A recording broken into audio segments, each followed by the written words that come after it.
All right, great. Well, welcome everyone to our regulatory fireside chat series. So my last couple of fireside chats have all been about regulation in the time of COVID.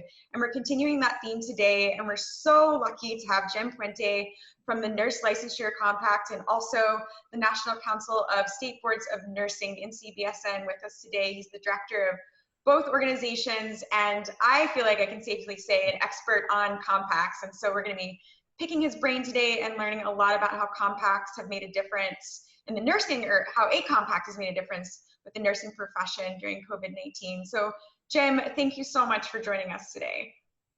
Thank you, Mary Ellis. I'm really happy to be here, and this is a lot of fun for me. Thank you. Good. Well, like I said, it's our pleasure. We're lucky to have you. Oh, and per normal, forgot to introduce myself. My name is Mary Alice Olson, and I'm the Vice President of Licensing Strategy for CertaMe. All right, so to get started, Jim, can you tell us a little bit more about you and your kind of dual roles that you have with NLC and NCSBN? Absolutely. Thank you, Mary Ellis. And again, it's a real pleasure to be here today and to share information. We're always happy to share the information about our Nurse Licensure Compact, which has existed for 20 years at this point. I actually joined as a staff member at National Council of State Boards of Nursing in 2009, while our compact began in the year 2000. So interestingly, for the first 9 years, the compact was able to exist without staff. And that may be of interest to others who are thinking about joining a compact. I don't think I'd recommend that, but it's certainly possible. Many things are possible when you're thinking about developing a compact. So after 20 years in working in healthcare and hospital setting, I was happy to come to the nonprofit side and work in nursing regulation as a staff at NCSBN, wholly dedicated as director of the Nurse Licensure Compact. So I'd just like to point out real quickly that the compact actually isn't operated or under the governance of NCSBN, but rather the compact, once it began, has its own commission. So it's its own governmental agency, so to speak. And so it's separate and distinct from NCSBN as an association.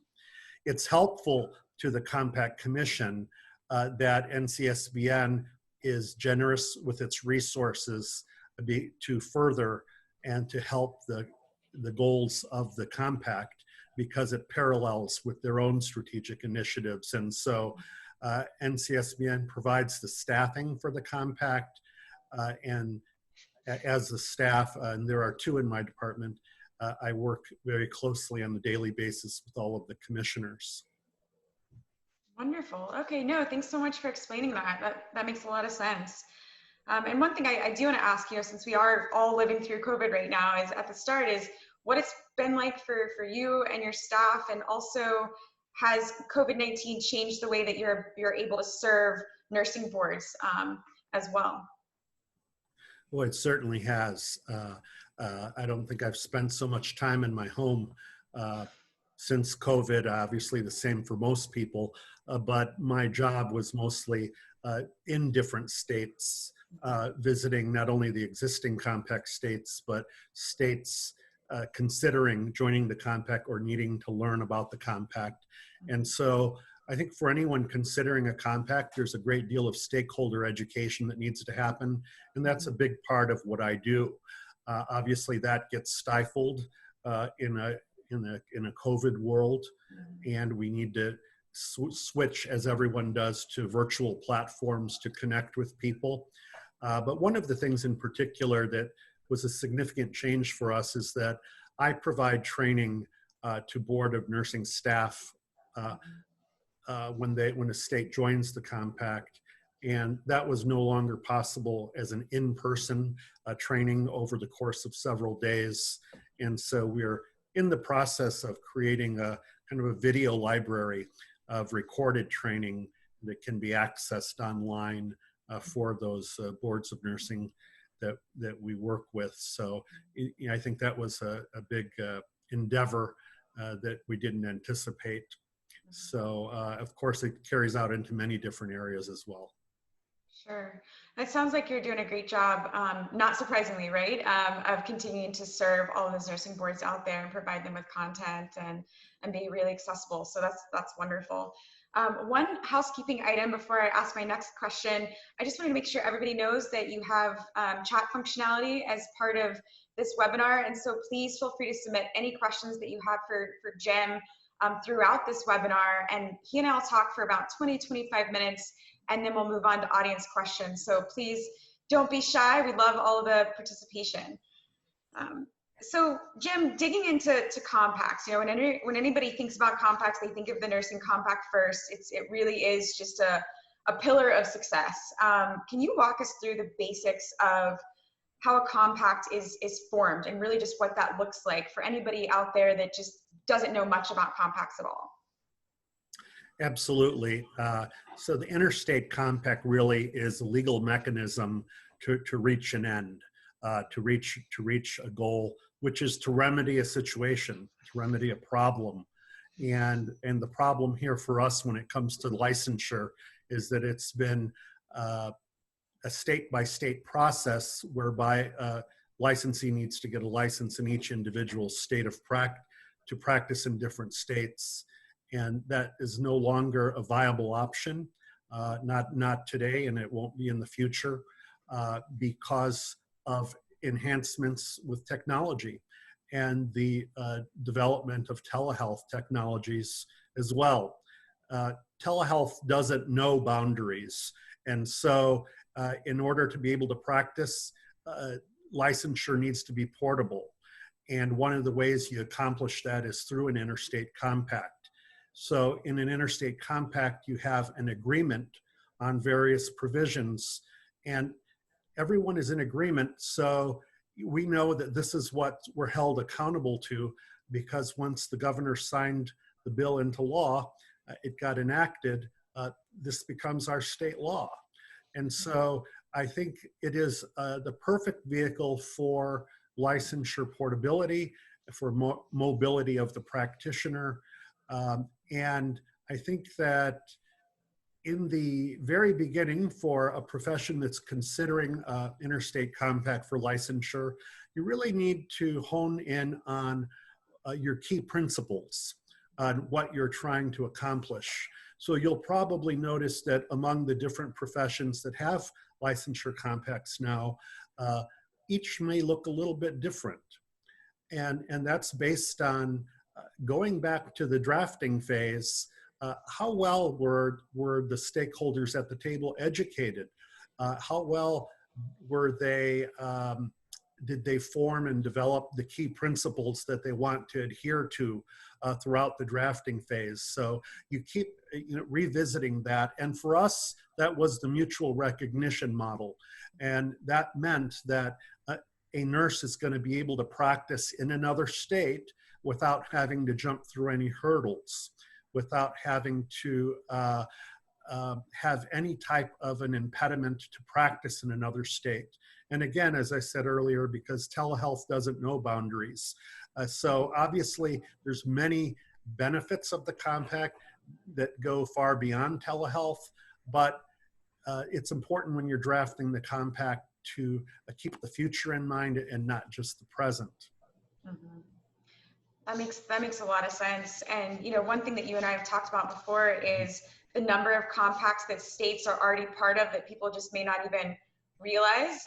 And one example that I know you've brought up before is a driver's license, right? You don't have to get a new driver's license just to drive through another state. Of course, there are residency requirements if you're going to move to another state, but we don't all have to get a driver's license just when we're going on a road trip, for example. Exactly. And I think, the nurse licensure compact is based on that same model, that mutual recognition model that the driver's license compact embraces. And so we have to keep that in mind, that some of the compacts that are being developed now are actually people are looking at a comfort language, at what makes the state comfortable to join a compact, what they'd like to see. And of course, there's a lot of misunderstandings out there. And so I think it's very important to realize that the way licensure has gone on for many, many decades. But when you're starting a compact, you're actually doing something that's going to be in place beyond our generation and certainly beyond the next 100 years. And a compact isn't something that you want to have to necessarily redraft at any point. So you really need to create it for the future. I think that's a great point, and it really sort of, I think, helps the regulatory community parse out compacts versus other portability models, right? That might just be based on a policy or a rule, or even if it is in that individual state law, it's still something that can be changed much more easily than if a compact is passed in multiple states, where of course the law has to be exactly the same in every single state that passes that compact. And so it is something where you really are planning for the future. So I think that's a great point. So one thing I wanted to ask you, and you kind of touched on this a little bit, but what are some common misconceptions about licensure compacts, both from the board's perspective, but also the individual, professional or licensee's perspective as well? I think there are several misconceptions, and unfortunately, these types of things tend to be urban legends or myths that can self-perpetuate because they exist on the internet. Oftentimes that becomes the fodder for anyone who's in opposition to a compact. But I think what rises to the top is that a feeling that a state or a regulatory board is going to lose a significant amount of revenue. That's probably the first and foremost, and something that continues to linger today. And I don't think that's necessarily the case, although there's some truth that there is a revenue loss. But in the 34 states that we've had in our compact, I would have to say that none has experienced such a loss that they found it really debilitating or a drastic impact on their budget, and has certainly been absorbable into their current budget. And out of the 34 states in our compact, I believe there are 3 of them that increased their licensure fees in anticipation of a loss, not as the result of a revenue loss. And in some cases learned later that that wasn't necessary. So one of the things you have to keep in mind when it comes to revenue is that, at least in our case, in order to obtain a multi-state license, when a new state joins a compact, there's a fee attached to that, because the Board of Nursing, in our case, is going to review an application to see if the person meets eligibility requirements. And therefore, there's an application process in the fee, and that fee helps to offset the revenue loss. So I think that's first and foremost. Of course, there are others, such as, well, if we join a compact, we won't know who's practicing in our state. And I think people may not know, who are non-regulators, that you already don't know who's practicing in your state. It doesn't take joining a compact to be in that situation. And I think that there's a huge learning curve when it comes to the licensees themselves. Licensees can tend to think that a compact license is a national license. I sometimes hear that they think it's a regional license that only pertains to the states that border their state. So I think, education is ongoing. When you start a compact, you're always working to get the message out and to clear up misconceptions. Absolutely. And, one thing that you and I have talked about before is arguably you could say that, without a compact, the public is less protected in terms of just, people practicing inappropriately across state lines, and you actually get so much more information about who's practicing where, because there is a mechanism in place to keep track of that. I mean, we have the National Practitioners Data Bank that can help us from a sanctioning perspective for, health boards, behavioral health boards, but in terms of movement across state lines without a compact, it's incredibly difficult to keep track of that in any sort of global way. Absolutely. I agree with that. And that also is one of the misconceptions that nurses will come into my state to the point where the state would find that a threat, that these nurses are unsafe or incompetent. And again, that can pertain to any profession. Um, and, and it's not rocket science that no state has a monopoly on safe practitioners. Every state is made up of a variety of different folks, and no state is the safest or has the most competent individuals. So I think that's why we have boards of nursing to protect the public, because there's that possibility in any state. So there are mechanisms in place within a compact to ensure public protection as best as you can. Obviously, first and foremost is the criminal background check that's required in order to have a multi-state license that lets you practice in another state. But the uniform licensure requirements themselves are in fact a public protection element of the compact, because they set the standard for what is acceptable. What does it take to get a multi-state license? And when you fall short of those uniform licensure requirements, well, then you're not eligible to have a multi-state license. Therefore, you don't have that mechanism to be able to freely practice in other states. And one of the nice things about the compact, at least again with the nurse compact, is that states are required to participate in our national database, which is a database of all jurisdictions in the country. That's an integral part of having a licensure compact. That's your vehicle for communicating with other states from board to board. But it's also the vehicle for sharing of information, like when a nurse is under investigation, when a nurse is in a program for treatment of substance use disorder. So those are the kinds of things other states need to know, not necessarily the public, because there's a due process that is only right and appropriate for everyone. But the compact allows that sharing of information in an effort to protect the public. And I think that states should feel safe and comfortable being in a compact, because those safeguards are built in. Absolutely. And as a state, it would just be incredibly helpful to have access to all of that information in terms of, how are other boards handling different types of disciplinary complaints, for example. It's really hard to get that information if you're not part of a compact and you have this commission structure that can actually, provide some great reporting on what other boards are doing and really help boards make decisions with a large knowledge base rather than just kind of in a vacuum as well. So that seems like another great benefit of having that centralized database. For sure. I think a lot of employers tend to go to a Board of Nursing website to look up a nurse's license to verify its status, et cetera. But that doesn't always give the complete picture.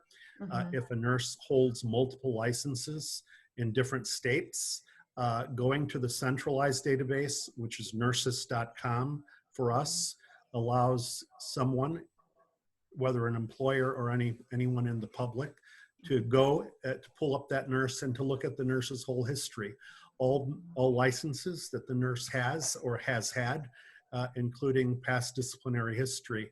So I think you need that complete picture for public protection. And if you're an employer looking at hiring someone, one of the other wonderful elements of our database is another component called eNotify. And eNotify is a free tool that's a parallel system connected to our database that actually notifies an employer if there is any future discipline taken or any license status change whatsoever on one of the nurses in their workforce. And so it's an easy tool so that they can receive automatic notifications. And I think, that's another element of not only do you want to know at the time of hire, but going forward that this nurse hasn't perhaps had some violation in another state that now has come to resolution. Oh no, that would be incredibly valuable. Absolutely. So I'm just doing a time check. I think I have time to ask you one more of my questions, and then I'll switch to audience questions. And just again, thank you all for the participation. I have received a couple of questions, but then they disappeared. I don't know if you deleted your questions or if something happened with Zoom, but please resubmit your questions. I appreciate that. I was able to catch a couple that I have in my memory bank here as Jim was talking, but if you wouldn't mind resubmitting your questions, I appreciate that. So Jim, one thing I wanted to ask you about is, I know that the original nurse licensure compact started in what, the 90s, right? And then in what, 2015, there's the enhanced nurse licensure compact. So if you could just talk through the differences between the two and kind of what that effort was like to change the compact many years later, I think that would be really interesting to everyone. Absolutely. So our original compact was drafted in the 90s. It was adopted in the late 90s and then went into effect in 2000. And from 2000 to about 2015, 25 states joined the compact. In order to obtain a multi-state license, a nurse needed to be a resident of a compact state, be in good standing, and meet the requirements for licensure in the home state. It was missing something, and that is criminal background check requirements. However, in fairness, in the 90s, this was largely not something in place in any state, or very few states. So fast forwarding to 2015, that was at that point in time, at least 40 out of 50 states then had a requirement for state and federal background checks on applicants for nurse licensure. So in redrafting the compact to move the compact off 25 states to grow to hopefully get to 50 states, the compact was redrafted. And in the redrafting, in the new version, which we called the Enhanced Nurse Licensure Compact, we included uniform licensure requirements, which I think in hindsight, that's something that I would recommend to any profession considering a compact, because you establish what the agreed upon licensure requirements are for a multi-state license across all states in the compact. So what it takes to get a multi-state license in one state is the same as the next state. And I think that's probably the most important element of the new compact. But additionally, we added the authority for the Compact Commission to conduct rulemaking. That was very important to efficiency of uniform rules across all compact states, which otherwise would not be uniform if they had to go through the rulemaking processes of 20, 30, or 40 states. You'd never be in unison. Right. So I think that those are some of the main components. But now other professions looking at developing a compact can certainly look at the ones in place and learn from them, and we can certainly share our lessons learned and help others to improve the way that we improved upon what we originally did in the 90s. Oh, absolutely. And honestly, I have to thank you. You've already been a huge help. I'm, like we've discussed, I'm working on the counseling compact for the counseling profession with the American Counseling Association and the Council of State Governments. And I know we've already reached out to you and asked for help. And then I'm taking lots of notes while we're talking too, because just getting those uniform licensure requirements in place, like you said, that's just absolutely critical, getting everybody on the same page there. So thank you for all the work that you've done and lessons learned, and for always being a great resource. All right, so we'll move to some audience questions, and thank you to those of you who've resubmitted. I appreciate that. I'm not sure what happened there. So one question that I saw pop in that I remember is the Nursing Compact considered a public agency or private association? That's one question from our audience. Okay. The compact is governed by Compact Commission, and the commission itself is a joint public agency, which is considered quasi-governmental. So it is not an association, nor is it a not-for-profit or a 501c3. But that's something that's often misunderstood, because the initiative to develop the compact came from an association. Although once the first several states joined the compact, it became its own independent agency with its own elected leadership, again, and governing body. So again, a public agency. I do think that's an important distinction. That's a great question. Also, Yes. Does CERDME support compacts such as the NLC? Absolutely, and great question. Thank you, Adrian. We do. Part of CERDME's vision is, you know, as that partner in public protection, that partner in regulation, is that we're actually helping licensing boards and national regulatory bodies communicate together as one regulatory ecosystem. And so supporting compacts and from the technology side, as well as just from the knowledge-based side, is absolutely something that we do and we really enjoy. So of course, if anybody has more questions about that, you can always reach out. All right, I've got some more questions coming in. How many US jurisdictions belong to the compact, and how many nurses actually have the compact's privilege? I believe you said 34 jurisdictions earlier, right? Yes, Okay. 34 jurisdictions. We hope to add a few more in the next several months. We have some pending legislation that's looking very promising. And interestingly, this year we had a record number of states introduce legislation to join the compact, 11 jurisdictions. Oh, wow. Obviously that got interrupted by COVID. And legislatures ceased to meet or restricted the bills that they would hear. But those jurisdictions represent over 2 million nurses who hold multi-state licenses. Wow. And that's very important, especially in times like this of a pandemic. The ability for these 2 million nurses to be able to cross state lines without doing anything. And that's important to contrast this to the declared emergencies by governors, the emergency orders in different states, which vary from state to state, which are temporary in nature and have an end date.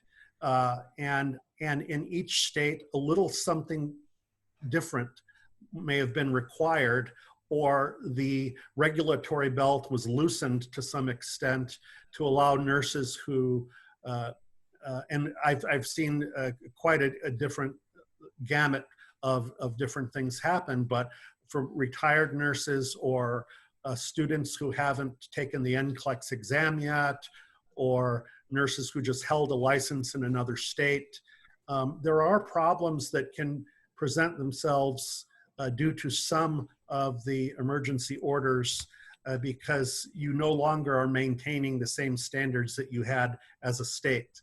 Mm-hmm. And so if all the states were in the compact and nurses held a multi-state license, nurses would be free to assist in other states, and that state would have the confidence and knowledge of knowing that they met the agreed upon licensure requirements that the state agreed to when they entered the compact, that they feel comfortable with, that they've had a background check, et cetera. And a lot of those things are missed in the more haphazard process of state by state declarations related to an emergency. So hopefully for disaster preparedness in the future, more states will join the compact, and I think they will. I think this will be an impetus for us to grow significantly, but also for the other professions that have interstate compacts for licensure, the opportunity to grow with the realization that this is absolutely necessary in times of disaster. No, you bring up such a good point. You know, you have these emergency declarations that might allow for, you know, certain people to enter the state quickly, but again, it's haphazard, it's thrown together. and it doesn't solve the other needs that exist year round outside of an emergency as well. So I think that's a really good point. And it also brings up that core issue of public access to care too. That's, to me, that's the other side of this compact coin is public protection, but also making sure that the public has access to proper care. And we know that there are more nurses needed in every state, right? It's absolutely, there's a huge demand for nurses. And so, having states part of the compact and having nurses being able to move around, that must have made all the difference in the world during COVID right now. Absolutely. I think the experience of states in the compact could be a bit different than in others.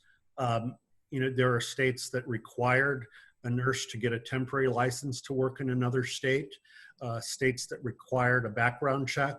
But in reality, the way that panned out, of course, many businesses closed in the early months of COVID. And so how can you assist in another state if a background check is a requirement, but the places to get a background check are closed due to COVID? Exactly. It ends up being self-defeating.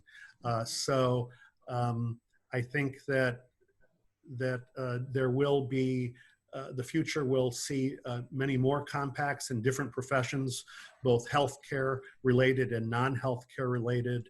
And I think that in this realm of occupational licensure reform, this dovetails very well with streamlining licensure in states. And I think that this will be a big part of the future, most especially in healthcare. Could not agree more. And with that, I will say thank you so much again for being with us, Jim. Just wealth of knowledge. Feel so lucky to have you with us. And thank you everyone for being on this call and for participating. If we didn't get to your question, please feel free to email me. I'll make sure to get your question to Jim and we'll get it answered. Hope you all have a wonderful and safe rest of your week and weekend, and look forward to seeing you on the next Regulatory Fireside Chat. Thank you again, Jim. Thank you. You're welcome. Thank you. Great.